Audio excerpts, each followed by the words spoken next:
Does it change?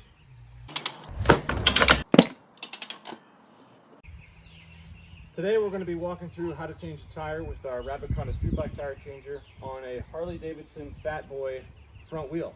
Now the street bike tire changer is obviously made to do all kinds of street bikes, especially Harley-Davidson motorcycles, but we get asked a lot about if it can do a Fat Boy wheel. And the reason for that is because the Fat Boy wheel is a solid wheel.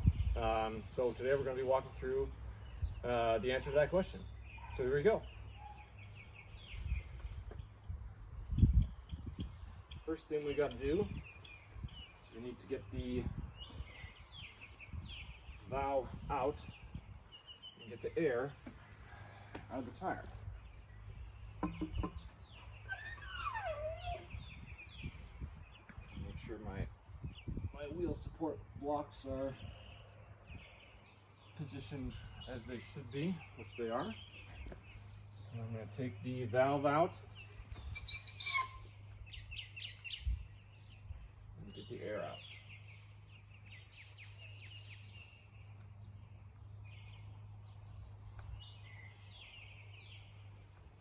And this is a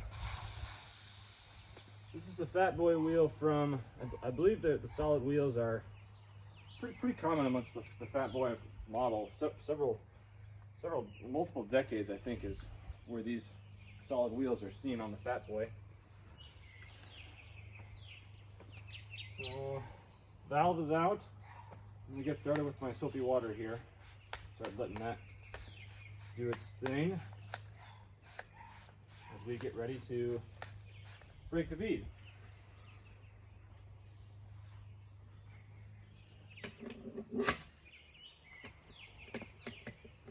Adjust my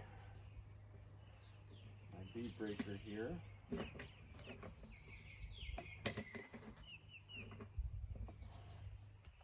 that.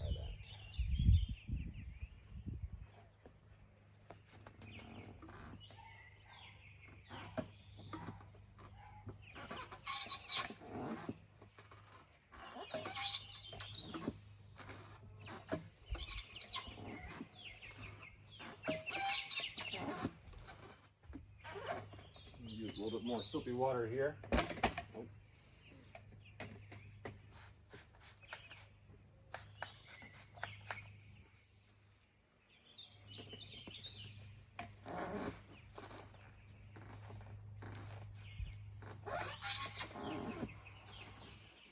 I'm not really sure how long this tire's been on there. It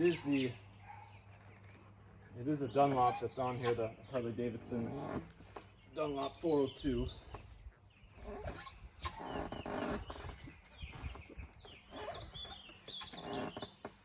Get in here closer with some soapy water.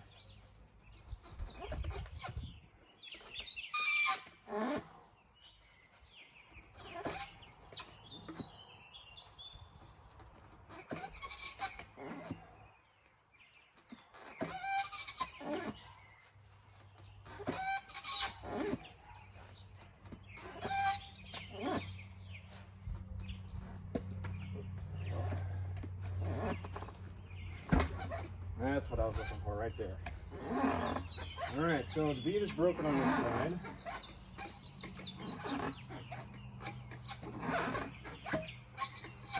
Which is good.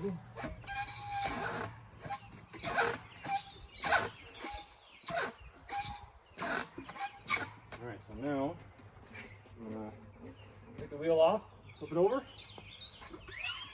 and do the same thing on the other side.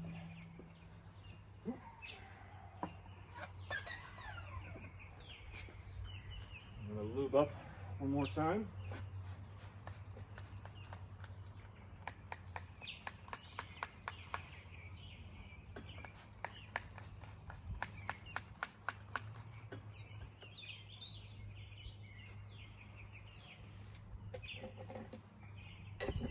Break the bead on this side.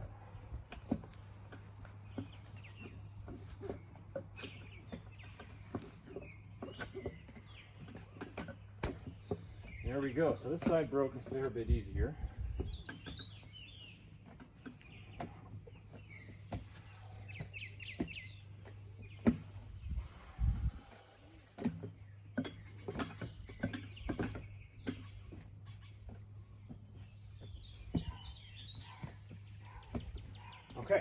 So, bead's broken on both sides, which is good.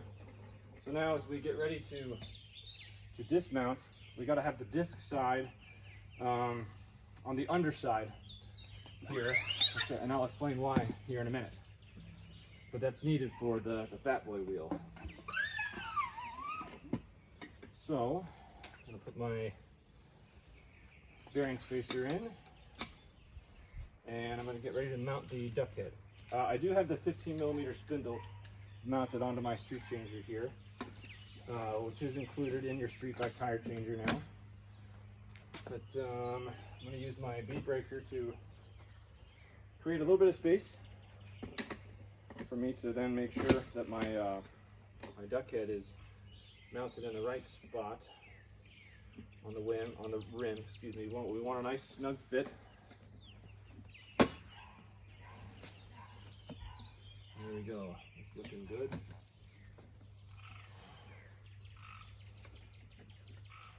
Tighten that up. So now I'm going to walk the duck head down here a little bit.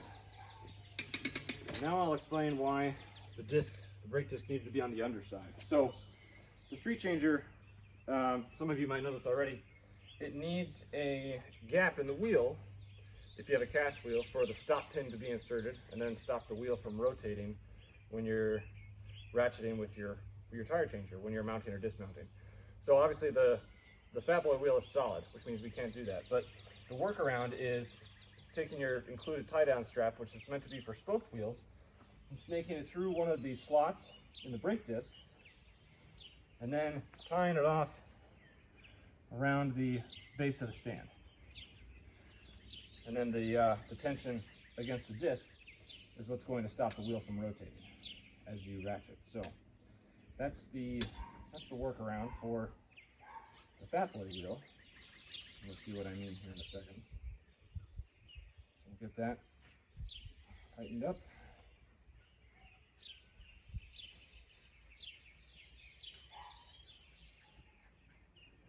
I'm going to get some more soapy water on here. Lubrication's your friend. This is just water and dish soap. So now what we're going to do is, we're ready to walk that first bead up and over. So I've got my bead breaker up here at the top, and I'm going to be pushing the tire into the drop center of the rim while I have my tire iron down here. I'm going to get underneath that first bead and then walk it up and over.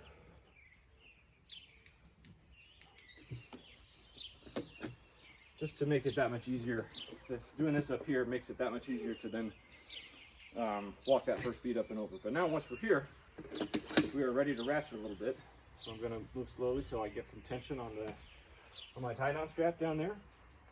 And I'm going to start to walk that first bead off.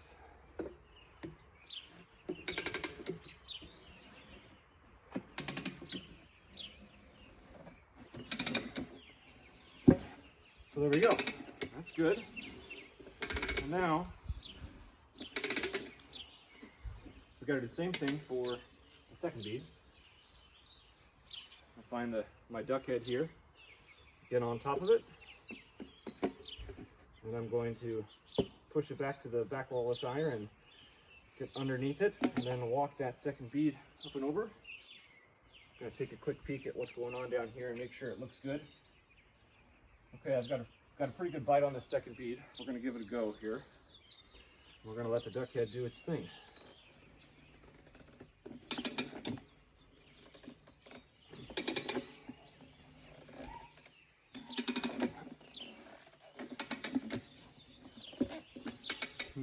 Okay.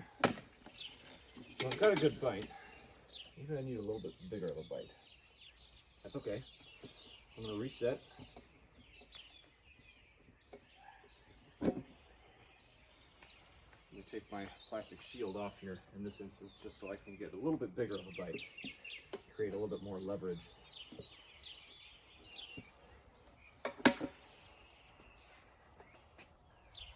Okay, that looks pretty good. And I'm also going to spray some soapy water on the inside of this second bead, try and make that initial walk-up process easier so it can get started.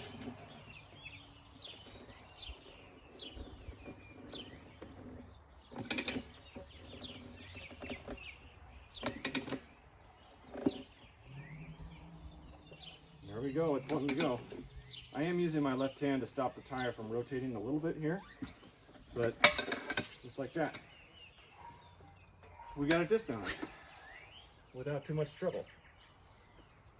So, take this, set it over here, and grab the new tire.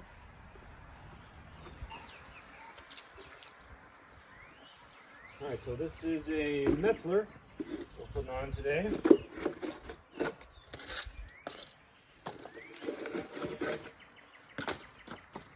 Alrighty, so let me get a gauge of where we're at on the wheel here.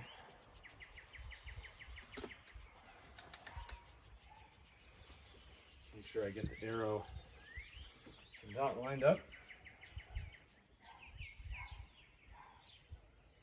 Yeah, there's the dot. That's good. Okay. So now ordinarily, this is where I would recommend you using a true bead grease to help create that strong seal. I just don't have any on hand at the moment, and I'm also not going to be putting it on my Fat Boy to ride. So again, I'm going to use soapy water for the purpose of this video, but if you were actually changing your tire at home and wanting to put it on your Fat Boy to go ride, I'd recommend a bead grease. So put some soapy water on.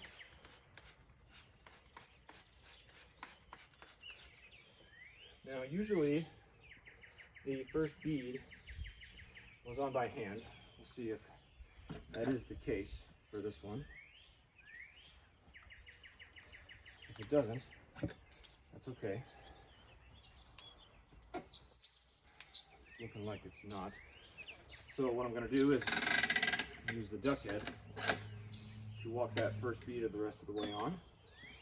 And I'm going to, again, use my left hand up here to just stop the tire from rotating.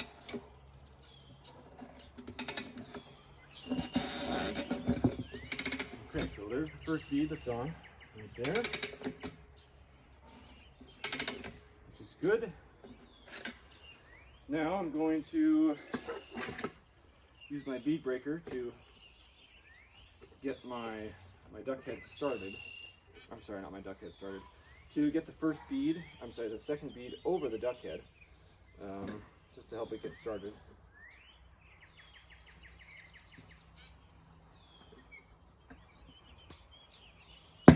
Just like that, that's what we want right there. So I'm also going to, so the valve stem's right here. Make sure we got the dot lined up. Dot's on this side, I believe. Let's see one on this side.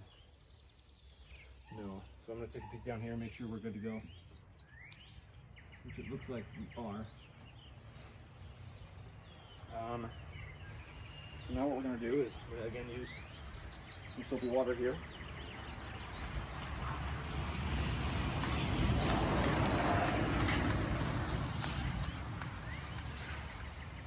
And I'm also going to use a drop setter tool to make life a little bit easier for me. I'm going to put this guy at around the 1 or 2 o'clock position right here. And again, we recommend using one of these guys for fronts, 2 for the rear, but if you want to use 2, that you certainly can for a front. It's just going to make life easier for you from an effort perspective, as well as for the changer itself from an efficiency perspective. You're just forcing the tire into the drop center, which makes it the shortest distance possible across when it comes to mounting. So now that that's ready to go, I think we're ready to ratchet. Let's take one more peek at my tie down strap and make sure that's still taut and looking good, which it is. So yeah, I think we're ready to ratchet. We'll put a little bit more soapy water down and we'll see how this goes.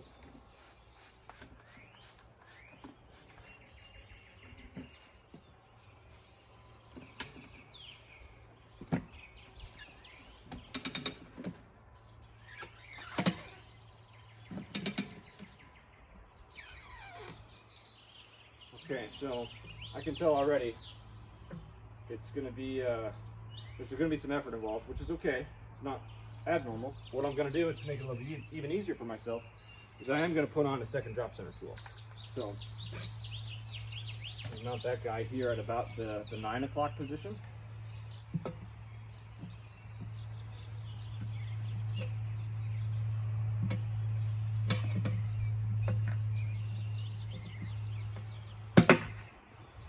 Go. We're going to keep ratcheting here.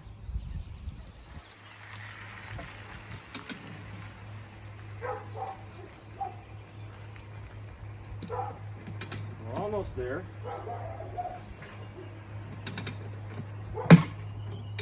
Look at that. We're ready to go. So now, take the drop center tools off. Okay, so we've gotten our drop center tools off after getting this guy mounted up and ready. Now what we're going to do is use my bead breaker again to help get the duck head system off. And then we'll take the tire off the changer.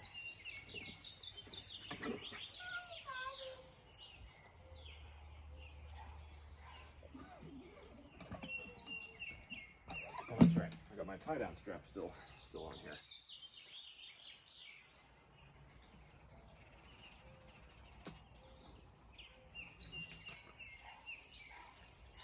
All right, so now it will come off just fine.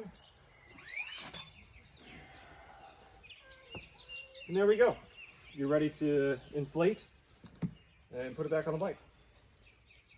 So to answer the question, does it change a Harley-Davidson Fat Boy? It does, and it's really not too much trouble.